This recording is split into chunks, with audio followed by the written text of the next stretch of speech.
Feeling like a shark in a shrimp tank. Big fish, small pond in the shrimp tank. Hey everybody, welcome to the post-show wrap-up of the Shrimp Tank today. I'm your co-host Ted Jenkins, sitting here with my co-host Lee Heisman. Of course, our guest today, Lara Hodgson, who's the CEO, president, and co-founder of Now Corporation.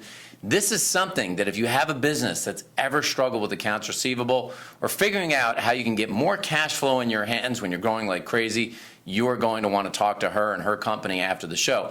As always, what we do every week right here in the Shrimp Tank is we bring you some of the brightest and best CEOs in the city of Atlanta and in and around the state of Georgia and across the United States. And what we're teaching you here is this MBA. That's why you watch these videos, because there's some combination of book smarts and there's some combination of street smarts. And this is how you can learn to get your MBA in entrepreneurship if you can't afford one.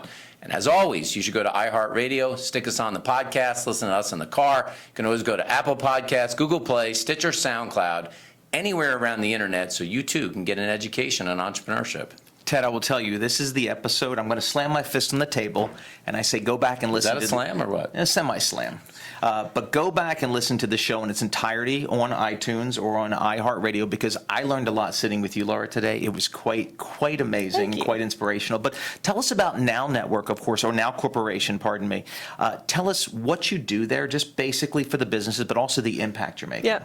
So NOWaccount was created to allow businesses to get paid immediately when they deliver their good or service in a way that feels like taking a credit card. So instead of having to go out and take on expensive debt or try things like factoring and financing, which really restrict your business, you can elect to just get paid immediately on your Now account, and you get paid within days minus a one-time 3% service charge. So it really does feel like you took a credit card, which changing the way a business gets paid changes everything.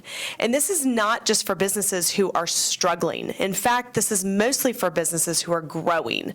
Because what you'll find is most businesses grow to death. They grow out of business. They don't go out of business. Because it's those great things like a big new customer or a big new contract that typically cause you to have these problems. So the impact that we see, our clients call us their secret weapon for sales. Because if you have NOWaccount behind you and you know you're going to get paid immediately, imagine what you could do. You can go after that big government contract. You could negotiate a larger contract or a larger order with a Fortune 50 company. You can't do that if you have to wait 80 days to get paid, but you can if you know you're going to get paid immediately. I like that. It's good stuff. Don't you grow to death. Don't grow to death. Don't you grow to death. Now, you obviously talked on the show today. I mean, your educational background is second to none, right? Georgia Tech, Harvard Business School. Not everybody that's watching the post-show wrap-up is either going to have the intellectual acumen to be into those kinds of organizations or just would like to be in them but just couldn't get in them. What do you recommend for entrepreneurs out there when it comes to getting an education in entrepreneurship, and you know, what kind of resources have you gone to over the years in order to increase your own business acumen beyond your schooling? So I think the key to entrepreneurship, honestly, and I know my parents will think, oh my God, we paid for how much school, is not about what you know, it's about how you think. And very often what you know gets in the way of being an entrepreneur. So I truly think that, yes, we can have great degrees and we can learn a lot of stuff, but it's not really what you know, it's how you think that changes everything. The best way for me to learn is to ask for help. And I have to be honest, the first time I started a company, I tried to not tell people about it because I thought everyone is going to steal my idea. And I'm here to tell you that people are busy. They're not walking around looking to steal your idea. And I found this out when I shared one of my ideas with one of my friends, Sarah Blakely, who now is obviously very successful with Spanx.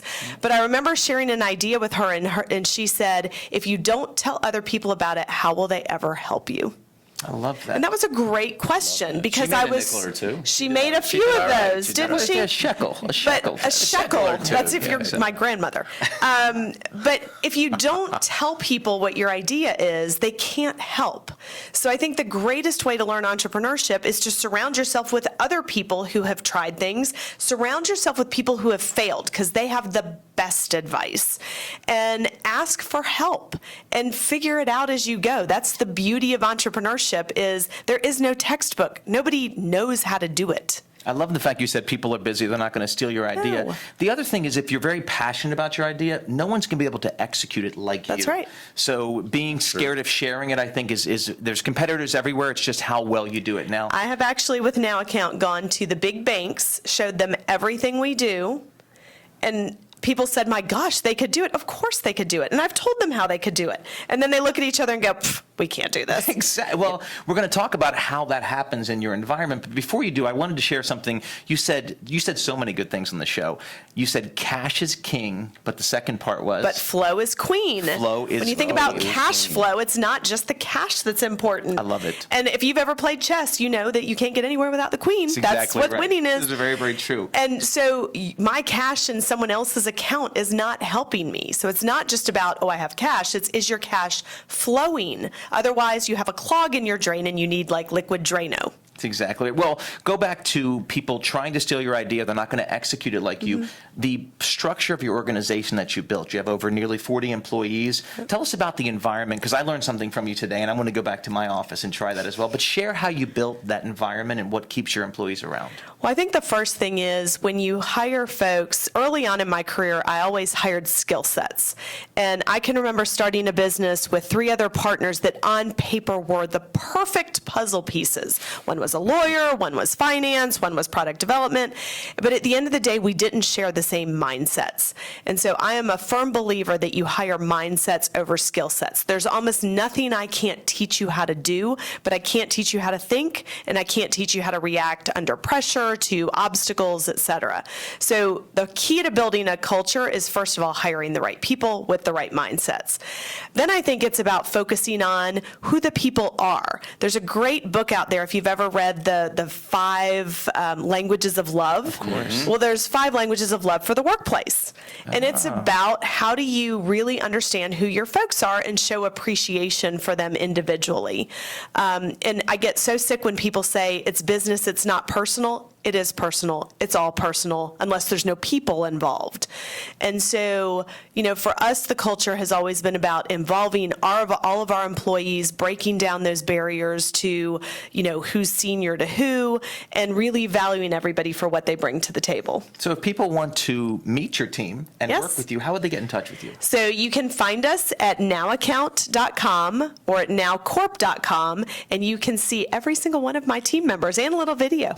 Yeah, I saw him. Does he not have Izzy, the morale dog, on there as We well? do have Izzy the morale dog on there. Is that true? Izzy is provides there. morale at Izzy is NOWcorp? there. I like that. Izzy provides a lot of things. Morale is one of them. Well, look, you've got to go to Shrimp Tank Podcast and listen to the entire podcast today. As you can see, you're going to get great nuggets of wisdom. And one of the things that we talked about on the show today is that they're actually doing a case study right now at Harvard Business School on Now Corporation. And I want to ask you this question. This is actually such a great interview today, because what if 5 years or 10 years from now, the Harvard Business School had to do a case study on your company?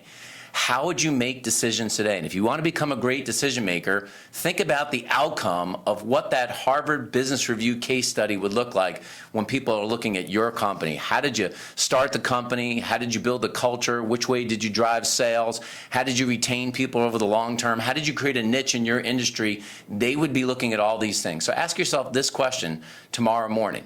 If Harvard was doing a case study in my company, what decision would I make today? And that's your post-show wrap-up of the Shrimp Tank. I've been feeling like a shark in a shrimp tank. Big fish, small pond in the shrimp tank.